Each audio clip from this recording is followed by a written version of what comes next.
মুভির শুরুতে আমরা ইয়ান নামের একজন শেফ বা রাঁধুনিকে দেখতে পাই। তার রান্না এত বেশি টেস্টি হয় যে সব সময় তার দোকানে কাস্টমারদের ভিড় লেগেই থাকে। সে মূলত ট্রেডিশনাল বা পুরনো দিনের রান্নার স্টাইল ফলো করে থাকে।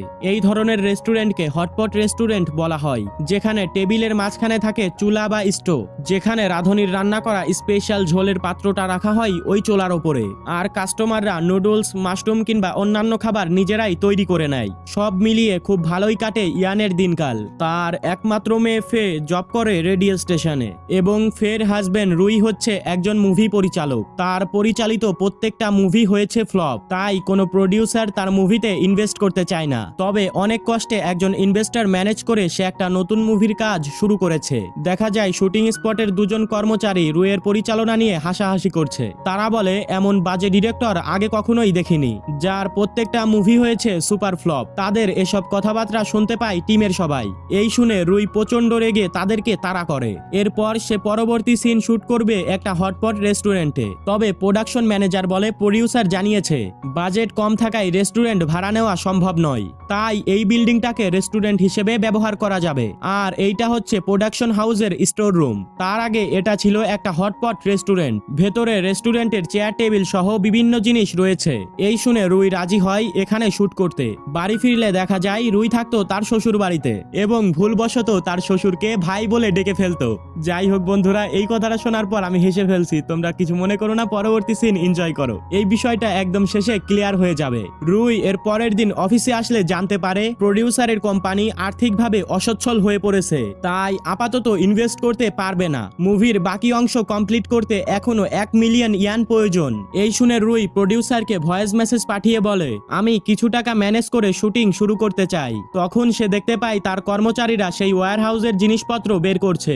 তারা জানায় প্রোডাকশন ম্যানেজার বলেছে এগুলো বিক্রি করে তাদের পাওনা মিটিয়ে নিতে। রুই বলে আমাকে কয়েকদিন সময় দাও, তোমাদের সমস্ত টাকা আমি পরিশোধ করব, তবুও এসব বিক্রি করে চলে যেও না। তখন কি নামের একজন লোক এসে তাদেরকে জানায় এই ওয়্যার হাউসটা যেই প্রোডাকশন হাউসের, তাদের কাছে আমি বেশ কিছু টাকা পাই, তাই সে এসেছে এইসব জিনিসপত্র বিক্রি করতে।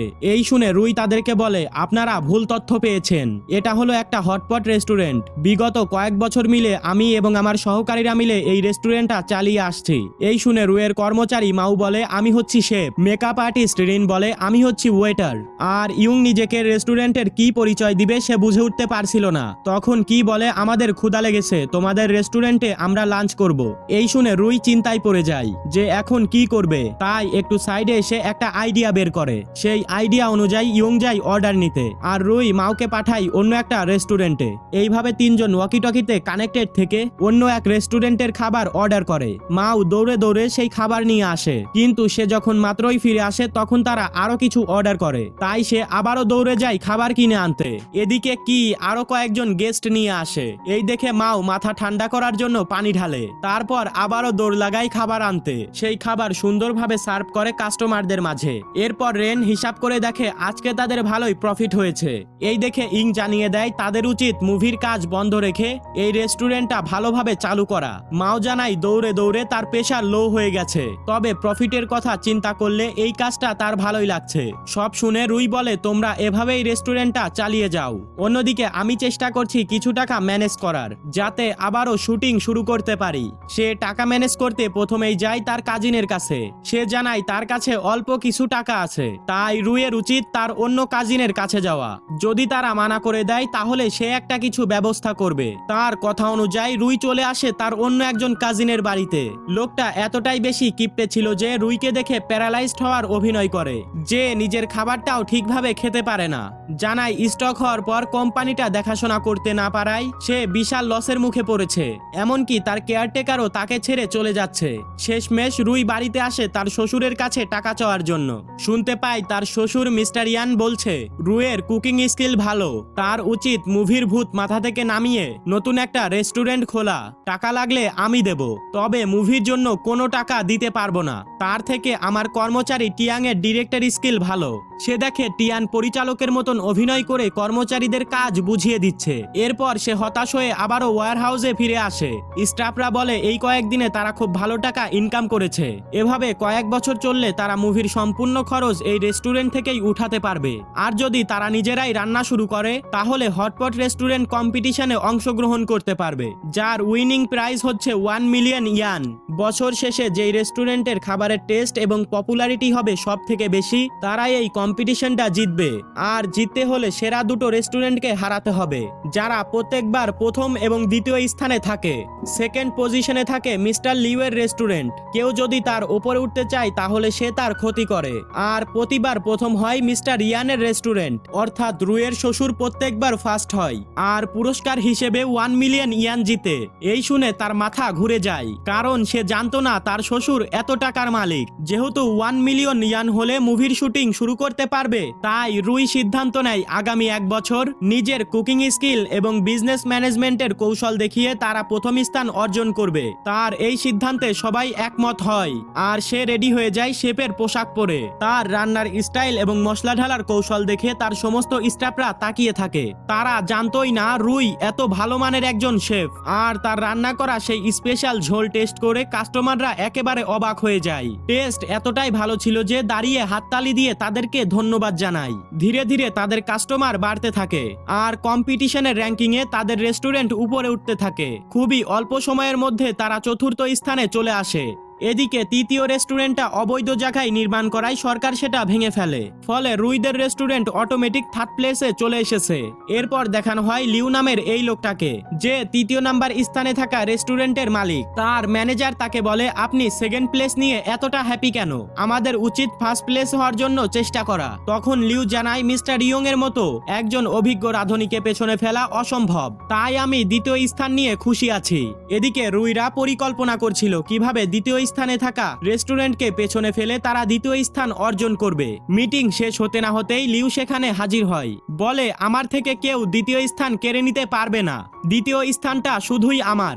এই বলে তাদেরকে হুমকি দিয়ে সেখান থেকে চলে যায়। পরদিন রুই লক্ষ্য করে তার শ্বশুর মিস্টার ইয়ান রেস্টুরেন্টের প্রচারের জন্য রিফ্লেক্ট বানিয়ে নিয়ে এসেছে। এই দেখে তার একটা দুষ্টু বুদ্ধি মাথায় আসে। সে বলে, আমার মুভি সেটে অনেক লোকজন রয়েছে, তাদের দিয়ে এগুলো বিলি করে দেব। এই বলে সেগুলো নিয়ে এসে কেজি দরে বিক্রি করে দেয় আর নিজের রেস্টুরেন্টের জন্য অনেকগুলো রিফ্লেক্ট বানিয়ে নিয়ে আসে। এরপর তার মুভির কয়েকজন বেকআপ ডান্সারকে হায়ার করে পোস্টারগুলো বিলি করার জন্য। তারা শহরের অলিগলি থেকে শুরু করে সব জায়গায় বিলি করে। এমনকি তারা আকর্ষণীয় ড্রেস পরে খাবার সার্ভ করে এবং নেচে গিয়ে উৎসবমুখর পরিবেশ তৈরি করে। কাস্টমাররা এত বেশি খুশি হয় যে সেই ডান্স রেকর্ড করে সেটা সোশ্যাল মিডিয়ায় আপলোড করে দেয়। ভিডিও ভাইরাল হয়ে তাদের রেস্টুরেন্ট আরো বেশি পপুলার হয়ে ওঠে, যার ফলে তারা খুব দ্রুতই দ্বিতীয় স্থান দখল করে।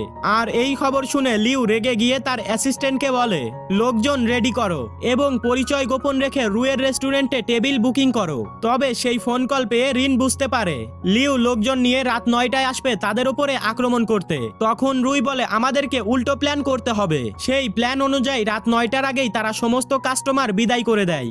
দুজন ডান্সারকে সেই রেস্টুরেন্টে পাঠায়। তারা ইনফরমেশন দেয় যে লিউ তার রেস্টুরেন্ট থেকে লোকজন নিয়ে রওনা হয়েছে। বাকিরা ছিল রাস্তায়, তারা গাড়ি ফলো করে লিউদেরকে জানায়। এদিকে রেন সামনের জঙ্গলে লুকিয়েছিল। সে বলে এখনই তারা ভেতরে ঢুকবে। ঠিক তখনই রুই একটা নাটক সাজায়। তারা মুভির ফাইটিং সিনের জন্য কিছু নকল কাচের বোতল নিয়ে এসেছিল। সেগুলো একটার পর একটা ইয়ং এর মাথায় মারে আর বলে, আমার কাজে যে বাধা দেবে তার অবস্থা ঠিক তোমার মতোই হবে। এই শুনে ভয়ে লিউয়ের অবস্থা খারাপ হয়ে যায়। তখন রিন অভিনয় করে এসে বলে, রুই খুবই ভয়ঙ্কর একজন মানুষ, আমি রিনের রেস্টুরেন্টে নয়, আমি আপনার সঙ্গে কাজ করতে চাই। এই শুনে রুই মাওকে বলে, ওকে বন্দি করে ভেতরে আটকে রাখো। এরপর লিউয়ের দিকে সে এগিয়ে গেলে বলে, আমার পকেটে অস্ত্র আছে। ঠিক তখনই রুইয়ের নকল বন্দুকটা নিচে পড়ে যায়, যেটা কিছুক্ষণ আগে মাও বের করেছিল তাদেরকে ভয় দেখাবে বলে। রুই বলেছিল এটা দেখতে একদম খেলনা বন্দুকের মতো, তবে এখন সেই বন্দুকটা দেখেই তাদের অবস্থা খারাপ হয়ে গেছে।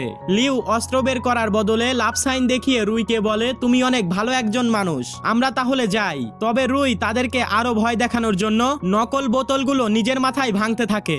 এতে ভয়ে সে প্রায় কান্না করে দিচ্ছিল। তখন তার অ্যাসিস্ট্যান্ট পাশের ঝুড়ি থেকে একটা বোতল নিয়ে বলে, এটা আপনার মাথায় ভেঙে দেখিয়ে দিন আপনি কত সাহসী। তবে সেই বোতলটা ছিল রিয়েল, এই জন্য সে মাথায় মারতেই প্রচন্ড ব্যথা পায়। রুই বলে, এভাবে মারুন। এই শুনে লিউ তার অ্যাসিস্ট্যান্টের মাথায় মারতে গেলে তাকে রেখে সবাই সেখান থেকে পালিয়ে যায়। আর রুই একের পর এক নকল বোতল নিজের মাথায় ভাঙে, যা দেখে লিউ ভয়ে অজ্ঞান হয়ে যায়। এরপর ইয়ান জানতে পারে আর্টিস্ট হটপট নামের একটা রেস্টুরেন্ট লিউকে পেছনে ফেলে দ্বিতীয় স্থানে চলে এসেছে। তবে সে জানতো না ওই রেস্টুরেন্টটা তার জামাই রুয়ের। সে তখন ভাবতে থাকে হঠাৎ করে কিভাবে একটা রেস্টুরেন্ট দ্বিতীয় স্থানে চলে এলো। সেটা জানার জন্য তার কর্মচারী টিয়ানকে যেতে বলে সেই রেস্টুরেন্টে। বের হওয়ার সময় রুয়ের সঙ্গে দেখা হয়, অর্থাৎ তাদের কথাবার্তা রুই বাইরে থেকে শুনছিল। তারপর টিয়ান রুয়ের রেস্টুরেন্টের সামনে এসে দেখে সাইনবোর্ডে লেখা রয়েছে ফিউনারাল সার্ভিস, যেখানে মৃতদেহের শেষকৃত্য অনুষ্ঠিত হয়। তখন মাও ছদ্মবেশে এসে ফোনে কেউ একজনকে বলে আর্টিস্ট হটপটটা সোজা 200 মিটার সামনে। এই শুনে সে দৌড়ে সেখানে এসে দেখে ইয়ং ছোট্ট একটা স্টল পরিচালনা করছে। তাকে জিজ্ঞেস করে ওই রেস্টুরেন্টের বিষয়ে। ইয়ং তখন তাকে বলে যেদিক দিয়ে এসেছেন সেদিকে 200 মিটার গেলে সেই রেস্টুরেন্টটা দেখতে পাবেন। এই শুনে টিয়ান তার সাথে বাজি ধরে ওখানে কোনো রেস্টুরেন্ট নেই, সেখানে রয়েছে একটা ফিউনারাল সার্ভিস। এরপর সে সেখানে এসে প্রমাণ হিসেবে একটা ছবি তুলে নেয়। তখন ভিন্ন ছদ্মবেশ নিয়ে মাও তার পাশে দাঁড়িয়েছিল। হঠাৎ তাকে দেখে সে ভয়ে তার কোলে উঠে পড়ে। মাও তাকে নিচে নামিয়ে একটা মৃত মানুষের ছবি আনতে ভেতরে যায়। টিয়ান তার পিছু পিছু ভেতরে ঢুকে পড়ে। এই সুযোগে রেন বেশ কিছু অ্যাক্টরকে নিয়ে আসে, তারা মূলত টিয়ানকে ভয় দেখানোর জন্য এসব করছে। এদিকে মাও টিয়ানকে বলে আজ সেই রেস্টুরেন্টে সদ্য একজন মৃত মানুষের জন্য প্রার্থনা করা হবে। তারপর তাকে নিয়ে যায় প্ল্যান মোতাবিক সেই সাজানো রেস্টুরেন্টে। টিয়ান ভেতরে ঢুকতেই দেখতে পায় সবাই ভয়ঙ্কর ভাবে তার দিকে তাকিয়ে আছে। এরপর মৃত ব্যক্তির ছবিটা দেখে তার অবস্থা খারাপ হয়ে যায়, কারণ ছবিটা ছিল তার নিজের। তখন ইং ভয়ঙ্কর হাসি দিয়ে তার কাছে বাজি ধরার টাকা চায়। তখন ভয়ে সে জ্ঞান হারিয়ে ফেলে। ইয়ান তার কথা কিছুই বুঝতে পারছিল না, তাই সে রুইকে বলে সিসিটিভির ফুটেজ কালেক্ট করতে, কারণ সে দেখতে চায় টিয়ানের সঙ্গে আসলে কি ঘটেছিল। দেখা যায় রুই টিয়ানের মতন একজন অ্যাক্টরকে এনে সিসিটিভির সামনে শুটিং করায়। এরপর সিসিটিভি ফুটেজ এডিট করে ইয়ানকে দেখায়, যেখানে দেখা যায় টিয়ানের মতন সেই অ্যাক্টর প্রথমে ভেতরে ঢুকেই ইয়ানের মাথায় বোতল ভাঙে, এরপর রেনের সঙ্গে বাজে আচরণ করে। এসব দেখে টিয়ান হতবাক হয়ে যায়, নিজের চোখকে বিশ্বাস করতে পারে না সে। এরপর এক রাতে ইয়ান নিজেই চলে আসে সেই রেস্টুরেন্ট ভিজিট করতে, আর এবারই সে প্রথম জানতে পারে দ্বিতীয় স্থানে থাকা রেস্টুরেন্টের মালিক রুই। ইয়ান তখন বলে ভুলে যেও না, নিজ হাতে তোমাকে রান্না করা শিখিয়েছি, আমার থেকে প্রথম স্থান কেড়ে নেওয়া এত সহজ হবে না। রুই তখন বলে আপনিও ভুলে যাবেন না, আপনাকে মৃত্যুর মুখ থেকে বাঁচিয়েছি, আমার জন্যই আপনি বেঁচে গিয়েছিলেন, আর কম্পিটিশনে আমিই ফার্স্ট হব। এই শুনে ইয়ানও তাকে চ্যালেঞ্জ দিয়ে চলে আসে। তারপর থেকে তারা পুরো দমে রেস্টুরেন্ট পরিচালনা করতে থাকে ফার্স্ট হওয়ার জন্য। রুই রাতভর ডান্স শো এর আয়োজন করে, আর ইয়ান আয়োজন করে ম্যাজিক শো এর। জামাই শ্বশুরের এক হাড্ডাহাড্ডি লড়াই, এভাবে তাদের মধ্যে কম্পিটিশন চলছিল। এমনকি বাড়িতে লাইট জ্বালানো এবং নেভানো নিয়েও কম্পিটিশন চলে তাদের মাঝে। এরপর রেজাল্টের দিন তারা দুইজন অধীর আগ্রহে টিভির সামনে বসে অপেক্ষা করতে থাকে। শেষমেশ ঘোষণা হয় রুয়ের রেস্টুরেন্ট চ্যাম্পিয়ন হয়েছে। তখন তারা বাহিরে এসে দেখে অগণিত আতশবাজি ফোটানো হচ্ছে। এসব করেছে লিউ, সে তাদেরকে অভিনন্দন জানায়। তখন আমাদেরকে 5 বছর অতীতের কিছু ঘটনা দেখানো হয়। একদিন রুই ইয়ানের রেস্টুরেন্টে খেতে গিয়েছিল, সেদিন ইয়ানের গলায় খাবার আটকে যায়। এই দেখে রুই প্রাণপণ চেষ্টা করে তাকে বাঁচিয়ে নেয়, আর এরপর থেকেই তাদের মধ্যে ভালো সম্পর্ক তৈরি হয়। তারা একে অপরকে ভাই বলে ডাকতো। ইয়ান তাকে এতটাই ভালোবাসতো যে তার সিক্রেট রেসিপি এবং রান্না করার কৌশল রুইকে শিখিয়ে দেয়। তবে একদিন ইয়ানের মেয়ে ফেইকে দেখে তার প্রেমে পড়ে যায়। এরপর তাদের বিয়ে হয়। গল্পটা আবারও বর্তমানে চলে আসে। সেই আতশবাজির ঝলকানি ব্যালকনিতে দাঁড়িয়ে দেখছিল ইয়ান। রুয়ের এই সফলতায় সে বেশ খুশি ছিল। পরদিন রুয়ের অ্যাসিস্ট্যান্টরা বলে যেহেতু আপনি আবারও মুভির শুটিং শুরু করবেন, তাই এই শুটিং এর জন্য আমরা চাই নতুন একটা সেট বানাতে। এত কষ্টে দাঁড় করানো রেস্টুরেন্টকে অ্যাকশন সিনের শুট করে নষ্ট করতে দিতে পারি না। এই শুনে রুই অনুমতি দেয় অন্য কোথাও শুটিং স্পট তৈরি করার জন্য। এরপর রুই তার শ্বশুর এবং স্ত্রীকে নিয়ে চলে আসে তাদেরকে ট্রিট দেওয়ার জন্য। হঠাৎ বাইরে অনেক শোরগোল শুনতে পেয়ে গিয়ে দেখে বাহিরে কারোর শুটিং শুরু হয়েছে। সেখানে তার মুভির প্রোডাকশন ম্যানেজারকে দেখতে পায়। সে তাকে সাইডে নিয়ে এসে বলে আমাদের কোম্পানি আর্থিকভাবে ক্ষতিগ্রস্ত হয়নি, তোমাকে মিথ্যে বলেছিলাম। আসলে প্রডিউসার তোমার কাজ দেখে বলেছিল তুমি খুব বাজে ডিরেক্টর, তোমার মুভিতে কোনো টাকা ইনভেস্ট করবে না, তুমি কষ্ট পাবে বলে আগে এসব বলিনি। এসব কথাবার্তা ফে আর ইয়ান বাহির থেকে শুনছিল। সে বাহিরে এসে নিজেকে কন্ট্রোল করার চেষ্টা করলে করলেও স্ত্রীর মুখের দিকে তাকাতেই ইমোশনাল হয়ে যায়। এরপর বেশ কয়েকদিন সে মন খারাপ করেছিল। একদিন ইন ফোন করে বলে নতুন শুটিং স্পট কমপ্লিট হয়ে গেছে। এই শুনে রুই সেটা দেখতে আসে। তখন সে জানতে পারে তার স্ত্রী আর শ্বশুর মিলে সবকিছু নিজ হাতে ডেকোরেট করেছে। তার প্রতি এই ভালোবাসা দেখে সে প্রচন্ড খুশি হয়। তবে সে সবাইকে জানায় মুভি তৈরি করার মন মানসিকতা সে হারিয়ে ফেলেছে। তখন ইয়ং বলে তাহলে এই জায়গাটাকে আমাদের রেস্টুরেন্টের দ্বিতীয় ব্রাঞ্চ হিসেবে ওপেন করব। তখন লিউ হাজির হয় ফুল নিয়ে, কারণ সে ভেবেছিল রুই হয়তো নতুন একটা রেস্টুরেন্টের ব্রাঞ্চ খুলেছে। আসলে এটা যে শুটিং এর জন্য তৈরি করেছিল তা সে জানতো না। তখন কয়েকজন কাস্টমার আসলে লিউ তাদেরকে বসতে বলে। যেহেতু রেস্টুরেন্ট শুটিং এর জন্য বানানো হয়েছিল তাই রান্না করার কিছুই ছিল না। এই জন্য আগের মতোই মা অন্য রেস্টুরেন্ট থেকে খাবার আনতে যায়। একজন কাস্টমার কিছু খাবার অর্ডার করে যা সেই রেস্টুরেন্টে ছিল না যেখানে মাও গিয়েছিল, তাই তারা চলে যাচ্ছিল। তখন লিউ তাদেরকে বসিয়ে খাবার আনতে চলে যায় তার নিজের রেস্টুরেন্টে। এভাবে সারাদিন দৌড়ঝাঁপ করে মাও আর লিউ এর প্রেসার লো হয়ে যায়। তারা হসপিটালে চলে আসে স্যালাইন নেওয়ার জন্য।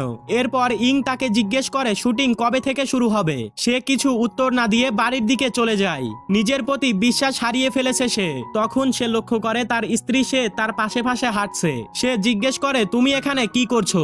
সে বলে জিজ্ঞেস করতে এসেছি এখন তুমি কি করবে, কি সিদ্ধান্ত নিলে। রুই বলে মাঝে মধ্যে কিছু সিদ্ধান্ত সময়ের উপর ছেড়ে দেওয়া উচিত, দেখা যাক সময় আমাদেরকে কোথায় নিয়ে যায়। ফে বলে যেখানেই নিয়ে যাক আমি সব সময় তোমার পাশেই থাকবো। এরপর 1 বছর কেটে যায়। বর্তমানে শুটিং এর জন্য বানানো রেস্টুরেন্টটা কাস্টমারে জমজমাট হয়ে উঠেছে। তখন ইং এসে জানায় এবছরের হটপট রেস্টুরেন্ট শুরু হবে কয়েকদিন পরে। নিয়ম কানুন আর প্রাইস আগের মতোই থাকবে। রুই বলে তাহলে আমাদের দুটো রেস্টুরেন্টই রেজিস্টার করে ফেলো, এবারও প্রথম পুরস্কার আমরাই জিতবো। এর কয়েকদিন পর রুই জানায় সে আবারও শুটিং শুরু করবে। তখন ইং বলে আমাদের দুটো রেস্টুরেন্টই কম্পিটিশনে লড়ছে, তাহলে শুটিং শুরু করতে হলে নতুন একটা সেট বানাতে হবে। এই শুনে রুই বুঝে যায় তার মুভি তৈরি করা হবে না। তার অ্যাসিস্ট্যান্টরা এখন চাই রেস্টুরেন্টের এই ব্যবসা চালিয়ে যেতে। আর এখানেই এই মুভিটা শেষ হয়ে যায়। তো বন্ধুরা কেমন লাগলো আজকের ভিডিও অবশ্যই কমেন্টে জানিয়ে যাবা। দেখা হবে নতুন কোনো ভিডিওতে, ততক্ষণে চাইলে চ্যানেলটাকে সাবস্ক্রাইব করে রাখতে পারো।